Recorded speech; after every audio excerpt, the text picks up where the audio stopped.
வணக்கம். இன்றைக்கு ஒரு விஷயத்தை பத்தி நாம டிஸ்கஸ் பண்ணி ஆகணும். இந்த ஜனநாயகன் படத்தின் ப்ரொடியூசர் பாவம், அந்த படம் ரிலீஸ் ஆகிறதுக்கு முன்னாடியே லீக் ஆகி பெரும் நட்டத்துல போயிடுச்சு, அந்த மாதிரிலாம் பேசியிருந்தாங்க இல்லையா. இன்றைக்கு அவரை தமிழக அரசு அவருக்கு ஒரு உயரிய பொறுப்பை கொடுத்திருக்கு. அவர் பேர் வெங்கட நாராயணான்றதுதான் அவரோட பேரு. கேவிஎன் ப்ரொடக்ஷன், அதாவது கேவிஎன் குரூப்ஸோட ஓனரு. அது ப்ரொடக்ஷன் கம்பெனி, இன்னொன்று கம்பெனிலாம் இருக்குது. அது இஸ் பேஸ்ட் ஆன் பெங்களூர்ல இருக்கிற நிறுவனம். அவர் நீங்க பார்த்துருப்பீங்க, நம்முடைய முதல்வர் ஜோசப் விஜய் அவர்கள் தமிழக ஆளுநரை சந்திக்க போகிற போது என்னை ஆட்சி அமைக்க கூப்பிடுங்க அப்படின்னு அந்த கடிதம்லாம் கொடுக்க போகும்போது கூட ஒருத்தர் ஒரு வடநாட்டுக்காரர் மாதிரி இந்த மூடி கோட்டெல்லாம் போட்டுக்கின்னு முடிக்கிட்டுலாம் வச்சுக்கின்னு ஒருத்தர் கட்டாமடான்னு இருக்கிற மாதிரி இருப்பாரு. அவர் இன்னைக்கு தமிழ்நாட்டின் டெல்லி பிரதிநிதி அப்படின்ற ஒரு உயரிய போஸ்டை இன்னைக்கு அரசு கொடுத்துருக்கு. ஜோசப் விஜய் அவர்கள் கொடுத்திருக்காரு, நம்மளோட முதல்வர் கொடுத்திருக்காரு. சந்தோஷமா ஏத்துக்கலாமா வேணாமன்றது தான் இப்ப பிரச்சனை.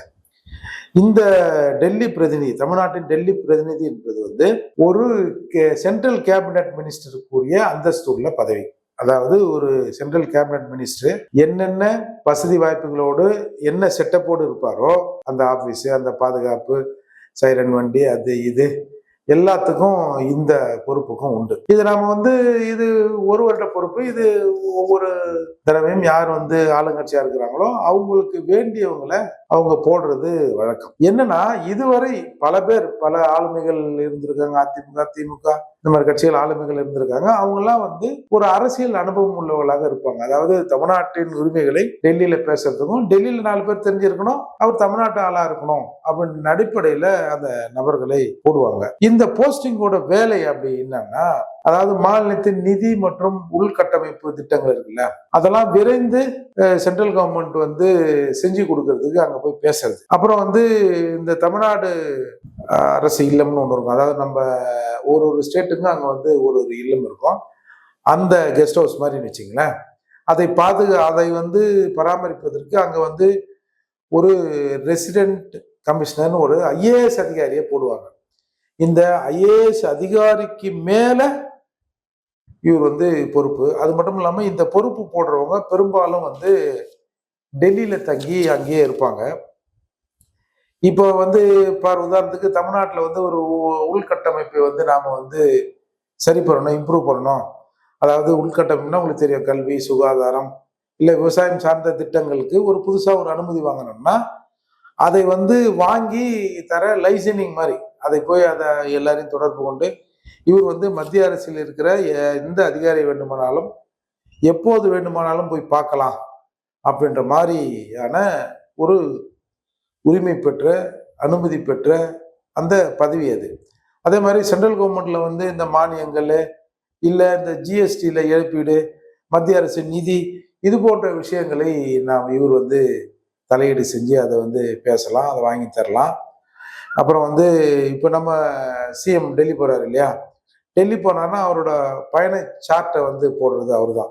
இத்தனை மணிக்கு ஃப்ளைட்ல இறங்குறாங்க, இத்தனை மணிக்கு இங்கே வராரு, இவரை பார்க்குறாரு, அவரை பார்க்குறாரு, பிஎம்ஐ பார்க்குறாரு, உள்துறை செயலாளரை பார்க்குறாரு, நிதியமைச்சரை பார்க்குறாருன்ற அந்த சார்ட்டு, அந்த அப்பாயின்மெண்ட்லாம் வாங்குவாங்க இல்லையா. அதை யாரும் இங்கே தமிழ்நாட்டிலிருந்து அங்கே டெல்லிக்கு போட்டு, ஐயா அந்த மாதிரி எங்கள் சிஎம் வராரு, கொஞ்சம் பார்த்து பண்ணுங்க ஐயா, நேரம் ஒதுக்குங்க, அப்படி இப்படிலாம் யாரும் பேச மாட்டாங்க. இது எல்லாத்தையும் செய்கிற வேலை இவரோட வேலை. அப்புறம் இந்த நம்ம தமிழ்நாட்டு எம்பிகள் இருக்காங்களா, மேல் சபை, ராஜ்யசபா, லோக்சபாவில், இதில் தமிழ்நாட்டின் விஷயங்களை, இந்த விஷயங்களை இன்னைக்கு எழுப்புங்க, இந்த விஷயங்களை இன்னைக்கு எழுப்புங்க அப்படின்னு அதுக்கான விளக்கங்களை கொடுத்து அவங்கள பேச வைக்கிறது இவரோட வேலை. இப்போ தமிழ்நாட்டில் என்ன நடக்குது, என்ன தேவைகள் இருக்குன்னு இவருக்கு தெரிய வந்துடும். அப்போ எது முக்கியமானது, எது முதன்மையானது, எதை முன்னாடி பேசணும், எதை முதல்ல வாங்கி தரணும், எதை கேள்வி எழுப்பணும்ன்றத இவர் முடிவு பண்ணி நம்ம எம்பிகள் கிட்ட சொல்லுவாரு. ஆளுங்கட்சி எம்பிகள் கிட்ட, ஏப்பா நீங்க கொஞ்சம் அதை பேசுங்க, இதை கொஞ்சம் பேசுங்க, இல்லை நம்ம ஆதரவு எம்பி கிட்ட சொல்லி அது கொஞ்சம் பேசுங்க, இதை கொஞ்சம் பேசுங்க அப்படின்னு செய்யற வேலை. குறிப்பா ஒட்டுமொத்தமா ஒன்று சொன்னா உங்களுக்கு புரிஞ்சிடும். இப்போ இந்த நிதி ஆலோசனை கூட்டம் அது இது நடக்குது இல்லையா, அந்த கூட்டத்துல சிஎம்க்கு பதிலா இவர் கலந்து கொள்ளலாம். இதுதான் விஷயம். அப்போ ஆல்மோஸ்ட் சிஎம்க்கு ஈக்குவலா டெல்லியில் பவர் இருக்கிற பொறுப்பு இது. அதே மாதிரி நம்ம செக்ரட்டரியேட்ல ஒரு ரூம் இருக்கும், அமைச்சர்களுக்கான ரூம் மாதிரி. அதில் வந்து அவர் போகலாம் வரலாம். பெரும்பாலும் இவங்க வந்து டெல்லியில தான் இருப்பாங்க. இப்பேற்பட்ட பொறுப்பை ஒரு கன்னடருக்கு நம்ம தமிழ்நாடு முதல்வர் வந்து கொடுத்துருக்காரு அப்படிங்கிறது தான் இப்போ வந்து எல்லாரும் பேசுகிற பொருளாக இருக்கு. ஏற்கனவே இந்த வெங்கட்ரா நாராயணா மேல இன்னொன்று என்னன்னா, இப்போ இருக்காரு இல்லையா, நாங்க வந்து அணைய கட்டியே திருவியா எவையா எங்களை தடுக்கிறது, அது எங்க உரிமையா அப்படின்னு சொல்ற டி.கே. சிவகுமாரின் சொந்தக்காரர் இவரு அப்படின்னு வேற ஒரு செய்தியை இப்போ சொல்றாங்க. இப்போ நாம இந்தியர் அது இது அப்படின்னு சொல்றோம். அதுல ஒன்றும் நமக்கு ஒன்றும் பெருசா அதில் வந்து இதுல எல்லாம் மாற்றுக்கிறதுலாம் இல்லைன்னு வச்சுங்களேன். ஏன்னா அது அப்படித்தான், சட்டப்படி நம்ம அப்படிதான் இருக்கிறோம். ஆனால் இப்போ நமக்கு வந்து கர்நாடகாவும் நமக்கும் ஒரு பெரிய பிரச்சனை இங்க ஓடுது. அப்படி இருக்கிற போது இவர் வந்து அந்த சிஎம்மோட சொந்தக்காரன்னு வேற சொல்றாங்க, கன்னடர்னு சொல்றாங்க, அவர் கர்நாடகாவில் இருக்கிறவர்னு சொல்றாங்க. அவரு இப்போ ஒரு நதிநீர் பிரச்சனை வருதுப்பா, மேகதாது அணை கட்டுற பிரச்சனை வருது. இந்த அணை கட்டுற பிரச்சனைய தமிழக அரசு சார்பா இவர் போய் அங்க காவேரி மேலாண்மை ஆணையத்திலோ அல்லது மத்திய அரசுல எப்படி பேசுவார்? உங்களுக்கு நல்லா தெரியும். நம்ம இங்க ஒருத்தர் 6 அடி வளர்ந்துருக்காரு, பகுத்தறிவு பகலவனின் அப்படி கையை பிடிச்சி வந்தேன், அதை பிடிச்சி வந்தேன், நான் தான் வாழும் பெரியாரு, மணியம்மை தான் காணும் அப்படின்னு சொல்லி இருக்கிற சத்யராஜ் ஒரு ஃபேமஸான படத்துல ஏதோ ஒரு வசந்தம் பேசிட்டாருன்னு அந்த ஊர்ல அந்த படத்தை கட்டப்பாவா அந்த படத்தை வந்து ரிலீஸ் பண்ண விடாம அதுக்கப்புறம் மன்னிப்பு கட்டதையும் பார்த்தோம். ரஜினி அவர்கள் வந்து ஒரு உண்ணாவிரத கூட்டத்தில் ஏதோ பேசிட்டாருன்றதுக்காக அவரை போட்டு கண்ணாமரான், அவர் கன்னடக்காரராக இருந்தாலும் கண்ணாமரான் பண்ணி அதுக்கப்புறம் அவர் வந்து ஒரு மறுப்பு அறிவிப்பு வெளியிட்டு அதுக்கப்புறம் அது சால்வ் ஆச்சு. ஒரு தடவை கர்நாடகாவில் வந்து ஒரு தமிழ் படப்பிடிப்பு நடந்துன்னு இருக்கு. அதில் வந்து ஹீரோ வந்து நம்ம இங்கே சரத்குமார், அப்படியே இந்த எல்லாரையும் தூக்கி தூக்கி கடாசுற சரத்குமார் தான் அதில் ஹீரோ. அப்போ இந்த மாதிரி தமிழ் படப்பிடிப்பு அங்கே நடக்குது அப்படின்னு தெரிஞ்ச உடனே அங்கே இருக்கிற இந்த கன்னட அமைப்புகள் வந்து அந்த படப்பிடிப்பை வந்து இது பண்ணி இவர் அடிக்க வராங்க, ரொம்ப அசிங்கப்படுத்துறாங்க. ஆனால் கூடவே இருந்த நிழல்கள் ரவி அவங்க ஒன்றும் பண்ணலை. ஹீரோ சரத்குமார், அது கூட நடிக்கிறவர் வந்து நிழல்கள் ரவி. நிழல்கள் ரவியை ஒன்றும் பண்ணாம சரத்குமாரை மட்டும் ஒரு மாதிரி அசிங்கப்படுத்தி அந்த படப்பிடிப்புலாம் நிறுத்தி எல்லாரையும் இங்கே அங்கே வந்து விரட்டி விட்டாங்க. அதற்கு காரணம் என்னன்னா, நிழல்கள் ரவி கன்னடத்துக்கார், அவர் அந்த சொந்த ஊர் கன்னடா. அதால அவர் கன்னடின்றதால அவரை வந்து அவங்க ஒன்றும் பண்ணலை. இதை ஏன் சொல்ல வரேன்னா, அவர்கள் அப்படித்தான் இருக்கிறாங்க. நீங்க ஒவ்வொரு முறை காவிரி நீர் பிரச்சனை எங்க வருகிற போது அங்க இருக்கிற தமிழெல்லாம் வந்து உயிரை கையில பிடிச்சிட்டு இருந்தாங்க. அவங்களுக்கு தெரியும், நம்ம 90களில் அந்த கலவரம் வந்த போது தமிழ்நாட்டின் பார்டரு இந்த கிருஷ்ணகிரி ஓசூர்லாம் அகதி முகாம் போட்டு வச்சிருந்தான் தமிழக அரசு. அங்கிருந்து வரவங்களை, அங்கிருந்து விரட்டி அடிக்கப்படுபவர்களை அகதிகளாக வச்சிருந்தான். எப்படி ராமேஸ்வரத்துல வந்து அகதிகள் முகாம் வைக்கப்பட்டிருந்தோ அங்கிருந்து கடல் மார்க்கமாக தப்பித்து வருபவர்களை, அனாதையாக வந்து வருபவர்களை இவர்கள் வந்து எப்படி ஒரு அகதி முகாம்ல போட்டு வந்தவங்களுக்கு வந்து எப்ப தண்ணி எங்கேயும் கொடுத்து சாப்பாடு கூட வந்து எப்ப இருங்கப்பா, எங்க இருந்துப்பா வரீங்க, என்னப்பா ஆச்சுன்னு கேட்டாங்களோ அதே மாதிரி தமிழக பகுதிகளில் அகதி முகாம் வச்சிருந்தாங்க. அவ்வளவு கொடூரமானவர்கள். நான் ஏற்கனவே சொல்லியிருப்பேன், ஒரு தினத்தந்தி பேப்பரை ஒருத்தன் வாங்கின்னு வந்தான்றதுக்காக நீ தமிழ் பேப்பர் வாங்கி படிக்கிற அளவுக்கு இங்க இருக்கிறியா அப்படின்னு அவனை அடித்து சித்திரவதை செய்து பண்ண நிலைமைலாம் நீங்க பார்த்துப்பீங்க.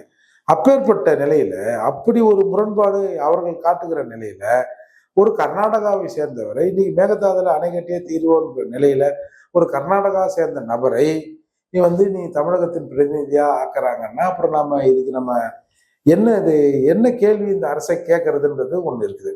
அதே மாதிரி இன்னைக்கு பல தமிழ்நாட்டின் முக்கிய ஆளுமை பொறுப்புகளை தமிழர் அல்லாதவருக்கு கொடுக்கறத ஒரு வேலையாவே இந்த அரசு வச்சிருக்குது. ஏற்கனவே தமிழ்நாடு வந்தேரிகளின் வேட்டைக்காடாக மாறி இருக்கிறது அப்படின்னு அப்பெல்லாம் கொஞ்சம் தைரியமா பேசணுங்க. நாளடைவில் அப்ப பேசுகிற போது தமிழ்நாட்டில் இருக்கிற தமிழர் கூட முன்னாடி நாங்க ஒரு நோட்டீஸ் ஒன்று தனித்தமிழர் சேனை ஐயா மகிமுகன் அவர்கள் ஒரு நோட்டீஸ் ஒன்று ரெடி பண்ணுவார். அது பெங்களூர் ஐயா குணா ஐயாவோட சிந்தனையில் உருவானது. தமிழா இவரெல்லாம் தமிழர் அல்ல அப்படின்னு ஒரு நோட்டீஸ். அதில் தமிழகத்தில் இருக்கிற அரசியல்வாதிகள்ல இருந்து அதிகாரிகள்ல இருந்து நடிகர் நடிகைகள் வரையும் வந்து அவர் என்னென்ன ஆளு, அதாவது மலையாளியா, தெலுங்கரா, கன்னடரா அப்படின்னு அந்த நோட்டீஸ்ல பிரிண்ட் பண்ணி பல இடங்கள்ல கொடுப்போங்க. அது அப்போலாம் வந்து அது ஒரு பெரிய செய்தியா மாறியது. அன்றைக்கு வந்து விடுதலை சிறுத்தைகள்ல இருந்து அந்த நோட்டீஸை விடுதலை சிறுத்தைகள் நாங்க தான் வந்து எல்லா இடத்துலையும் கொடுத்தோம். பல இடங்கள்ல அது பெரிய பிரச்சனையாச்சு. சில இடங்கள்ல நாங்கள் திருப்பி அவர்களை அடித்தோம். அந்த மாதிரியான வரலாறுலாம் இருக்கு. அப்போ அதை வாங்கி படிக்கிறவன் வாங்கி படிச்சுட்டு, ஓ, இன்னும் நாள்லாம் வந்து தமிழன் இல்லையா, இவனை தமிழன் பார்த்துருந்தேன்ப்பா அப்படின்னு அந்த பிட் நோட்டீஸை துண்டறிக்கை கொடுக்குற நம்ம கிட்டே பேசுறத பார்த்தோம்.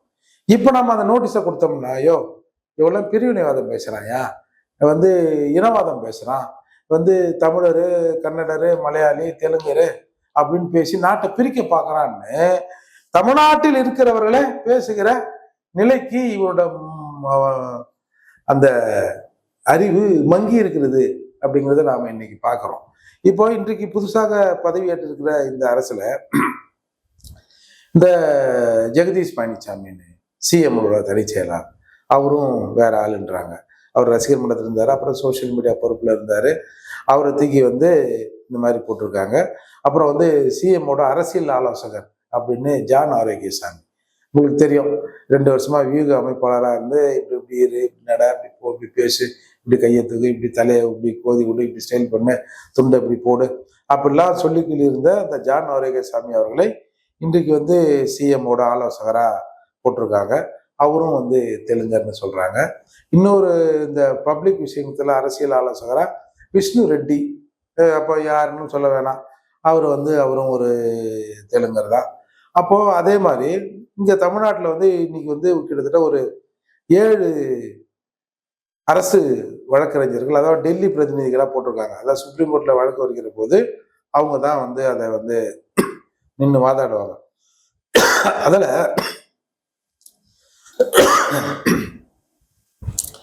அதுல ரூபன் பிரசில்லா